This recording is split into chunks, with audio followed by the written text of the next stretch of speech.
नमस्कार, मैं अमरीश मिश्रा आपके समक्ष पुनः उपस्थित हुआ हूँ।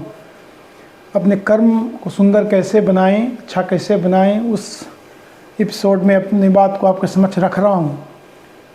भगवान श्री कृष्ण ने भागवत गीता में स्पष्ट रूप से कहा है, कर्मे इंद्रियाणि संयम्य या अस्ते मनसा स्मरण इंद्रियार्थान विमूढ़ात्मा मिथ्याचार स उच्यते।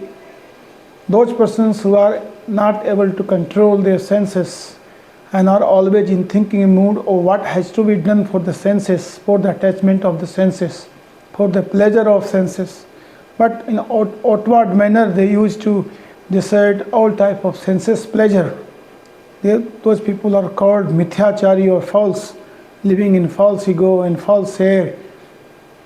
जो व्यक्ति अपने कर्मों को ऊपर से त्याग कर देता है, जो गलत कर्म होते हैं, परंतु अंदर से उसका स्मरण करता है।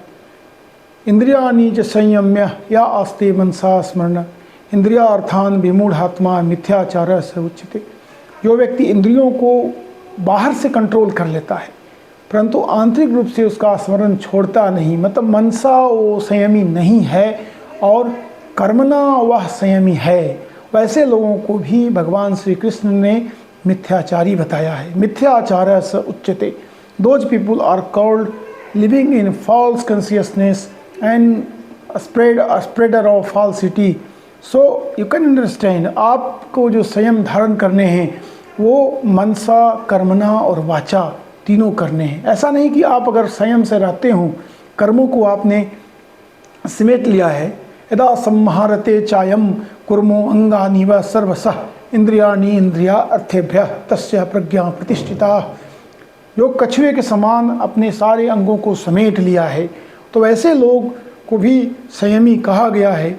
उनकी प्रज्ञा को प्रतिष्ठित में बुद्धि को प्रतिष्ठित बताया गया है। यदा सम्मारते चायम कुर्मो अंगानि व सर्वसः इंद्रियाणि इंद्रिया अर्थेभ्य तस्य प्रज्ञा प्रतिष्ठिता। वैसे लोग की जो प्रज्ञा है वो प्रतिष्ठित है। Those people are highly revered who have controlled their all of their senses and completely narrowed down their sphere of operation and able to control what has to be done for the संयमी, for the temperate and moderate. Then it is very much clear, यह बहुत स्पष्ट है कि इंद्रियों पर संयम कछुआ के समान करना चाहिए, परंतु मनसा, कर्मणा और वाचा ये तीनों स्तर पर किए जाने चाहिए। जब आप तीनों स्तर पर करेंगे तभी आप संयमी के रूप में ख्याति प्राप्त करेंगे। और भगवान श्री कृष्ण महान दार्शनिक, भारतीय शास्त्रों के महान दर्शन के प्रणेता के द्वारा आपको संयमी माना जाएगा। तो इंद्रियों पर निग्रह करना। दूसरा चीज़ ये है कि आप अपने अंदर उन चीज़ों को जागृत करें। जब उन चीज़ों को आप जागृत करेंगे, जिसको भारतीय शास्त्रों में योग विद्या कहा गया, तो योग विद्या को जागृत करने के लिए यह आवश्यक है कि आप अपने मन पर भी अपना कंट्रोल रखें। जब आप मन पर कंट्रोल रखेंगे तो निश्चित तौर पर आप जो है सो जितेंद्रिय होंगे। जितेंद्रिय जब आप होंगे तो आप एकाग्रचित होंगे। और यह इतना आसान नहीं कि आप एकाग्रचित बने रहें, तो आप निरंतर अभ्यासेन कौन्तेय वैराग्येन गृह्यते। जब आप अभ्यास करेंगे ना, तब आप सने आप आगे बढ़ते चले जाएंगे। जब आगे बढ़ते चले जाएंगे तो इंद्रियों पर आपका निग्रह होता चला जाएगा।